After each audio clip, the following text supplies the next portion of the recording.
Episode 9 is said to have many different twists and turns, as well as surprises in this movie by writer and director J.J. Abrams and Chris Terrio. This is Mike Zero. If you guys are new to the channel, do make sure to subscribe to see future Star Wars content. Now, one of the biggest questions of all that has to do with this movie is, of course, the character of Luke Skywalker and exactly how he will be utilized by J.J. Abrams in order to fit the story very well as the final installment of this current trilogy and the entire Skywalker saga. Now, these past couple of weeks or so, we've been learning a whole lot more about this film when it comes to some of the set leaks, the set designs, the concept art and storyboard descriptions, etc. However, one of which has all to do with one of the set designs that involves both Adam Driver, Daisy Ridley, and of course Mark Hamill, that points to a major hint of Luke Skywalker's resurrection in Episode 9 in some way, shape, or form. Specifically, it's described that Mark Hamill shot a sequence over at Cardington during the month of January that is said to be an extended sequence of what Hamill shot during the beginning of the fall of 2018. It's described to be a scene in which Hamill is walking forward in front of a green screen, where Hamill was wearing ceremonial robes. It's said to be a moment in which he is a Force ghost. Another sequence involved 6 large wind machines, where the cast and crew tossed material that glows in darkness that was flying around Mark Hamill. It's said to be a moment in which Luke is using a Force power never seen before in Legends and/or canon material. The next segment includes a shoot during a different week that connects to this one, in which Hamill was dressed differently with his hair cut shorter and changes to his outfit. It's said to be used as a piece that transitions from the Force Ghost sequence in which Daisy and Adam were instructed to act in a very surprising way. And Mark was said to appear as if he was flesh and blood without the use of a green screen.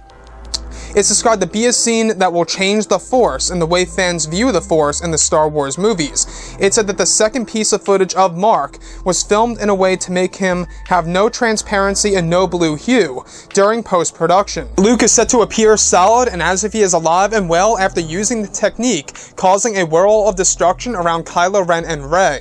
Another sequence that was shot included Hamill confronting Kylo Ren in a solid form, where Adam was instructed to act very intimidated by Luke Skywalker. It said that this is a moment by JJ taking from the original scripts of The Return of the Jedi. So I want to go over a couple of parts about all of this. Now, first things first, this sounds very intriguing to me because we do know that J.J. Abrams is doing a lot of special things with this movie, especially doing a very special thing for the character of Luke Skywalker in Episode 9 in order to truly satisfy a lot of fans around the world. Now, first things first, there are a lot of hints in here that points to Luke Skywalker's resurrection in Episode 9. We have been going over this a couple of times now, these past months, give or take, about Luke coming back to life, at least in some way, shape, or form. Most likely temporarily, in my opinion. I don't think that he's going to come back to life permanently. I don't think that's going to be the case in this movie.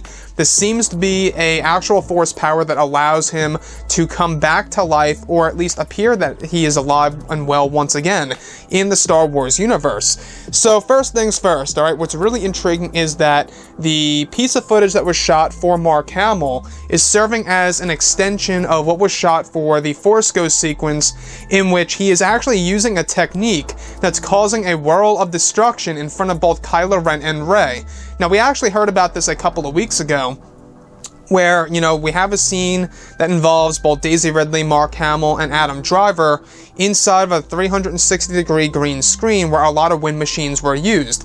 That most definitely does match directly up with this whole entire sequence involving Mark Hamill, where they actually tossed in a lot of material that glows in the dark that's whirling around Luke Skywalker as an effect. So this effect eventually transitions to another set of footage of Luke Skywalker portrayed by Mark Hamill, in which he appears to be solid and as if he is alive and well, flesh and blood. Now, both Daisy Ridley and Adam Driver were actually instructed to act in a way as if they were very surprised and shocked about the appearance of Luke Skywalker when he's in his solid form, as if there is no blue hue and that there is indeed no transparency for the character that will be used in post-production for that scene in particular, in which Luke Skywalker eventually confronts Kylo Ren and intimidates him. So guys, like I say, I mean, we do know that J.J. Abrams is going to do a lot of crazy and wild things in this movie that really will come out of left field and catch us by surprise. And I think that the great thing about this film so far is that J.J. Abrams is really using a lot of material from the original scripts of course, Return of the Jedi.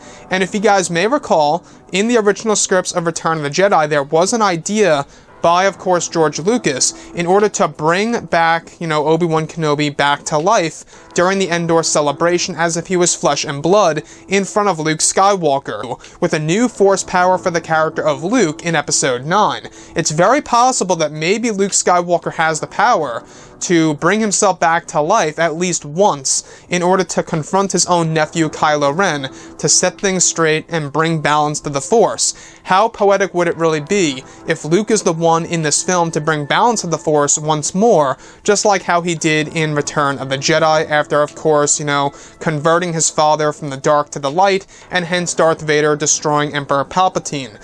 So let me know what you guys have to say about all of this below in the comments, and if you guys did enjoy the content for today, do make sure to drop a thumbs up on this video to support the channel. I thank you all so very much for the kind support, and I'll catch you guys next time.